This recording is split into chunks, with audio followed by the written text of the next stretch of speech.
భారత్ పాకిస్తాన్ మధ్యలో జరుగుతున్నటువంటి యుద్ధంలో భాగంగా యుద్ధ భూమిలో వీరమరణం పొందినటువంటి మన సత్యసాయి జిల్లాకు చెందినటువంటి యోధుడు మురళీ నాయక్ గారి పార్థివ దేహం ఈ రోజున బెంగళూరు ఎయిర్పోర్ట్లో రాబోతోంది. మొదటిగా కదిరి నియోజకవర్గ ప్రజలందరి తరఫున కూడా ఆయనకి ఘటిస్తూ ఉన్నాం. ఆయన త్యాగం అనేది మా అందరికి కూడా స్ఫూర్తి అని చెప్పేసి కూడా ఈ సందర్భంగా తెలియజేస్తున్నాం. అంతేకాకుండా వందే మాతరం అనే పేరు అనే నినాదంతో ముందుకు పోవాల్సినటువంటి సమయం ఇది. అందులో భాగంగానే ఆయనకు అని భారత సైనికులకు కానీ ఎక్కడైతే బార్డర్లో మన కోసం, మన జాతి కోసం, మన దేశం కోసం పోరాడుతున్నటువంటి సైనికులకు సంఘీభావంగా ఈ రోజున కదిరి నియోజకవర్గం నుంచి కొడికొండ చెక్ పోస్ట్కి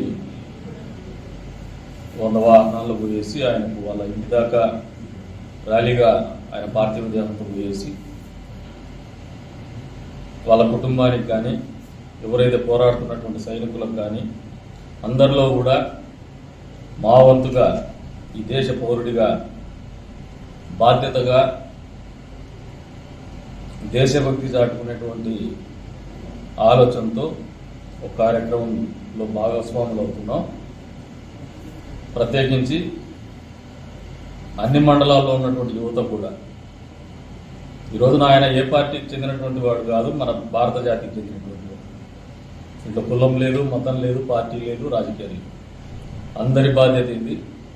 అందరూ కూడా ఆయన అంతిమయాత్రలో ఏదో ఒక రకంగా అందరి భాగస్వామ్యము ఉండే రకంగా పాల్గొని తద్వారా